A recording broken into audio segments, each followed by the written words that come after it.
ఇదంతా అదే ఏ పేపర్లో చూసినా మొత్తం మీద ఉగ్రవాద ప్రతీకారం సంబంధించి ఇచ్చిరిగో నేను ఇంతకుముందు చెప్పిన మీకు పాకిస్తాన్కు సంబంధించి ఉగ్రవాదుల మృతదేహాలకు నివాళులు అర్పిస్తున్న పాక్ ఆర్మీ మనకి దీనికి పాకిస్తాన్ ప్రధానమంత్రి పాక్ ఆర్మీ ఏం చెప్తుంది నిజం మరి మీరేనా ఉగ్రవాదులు పాకిస్తాన్ ఆర్మీ ఒకటే అనిపిస్తుంది కదా ఇప్పుడు చూస్తే మనకు అర్థమవుతుంది ఉగ్రవాదులు ఎవరు మతం పేరిట లేకపోతే ఉగ్ర చర్యలు మొత్తం మీద డిస్టర్బ్ చేయాలి చంపేసేయాలి బాంబులు పెట్టాలి దాడులు చేయాలి ఇది ఉగ్రవాదులు ఆర్మీ అంటే ఏంది దేశాన్ని కాపాడుకోవాలనేది ఆర్మీ మరి ఈ పాకిస్తాన్ ఆర్మీ ఆ ఉగ్రవాదులు అంతా కూడా ఒకటే అని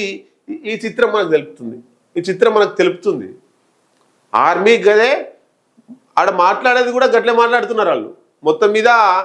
ఇక డిఫరెంట్ కనబడతలేదు మన దేశంలో రౌడీజం లేదా మన దేశంలో రౌడీ షీటర్లు లేరా గుండాలు లేరా రౌడీలు లేరా అలను పోలీసులు మన రాష్ట్రంలో దేశంలో పోలీసులు ఏమన్నా మంచోళ్ళు మీరని చెప్తుందా వాళ్ళు చచ్చిపోతే మన పోలీసులు పోయి వందనం చేస్తుర్రా గుండాలు రౌడీలు చనిపోతే మన దేశంలో మన రాష్ట్రంలో పోలీసులే చంపేస్తారు అవసరమైతే ఆడు పిచ్చి చేస్తే ఈడ ఉగ్రవాదులకు ఆర్మీ పోయి సెల్యూట్ చేసిందంటే ఇక మన పాకిస్తాన్ అర్థం చేసుకోవచ్చు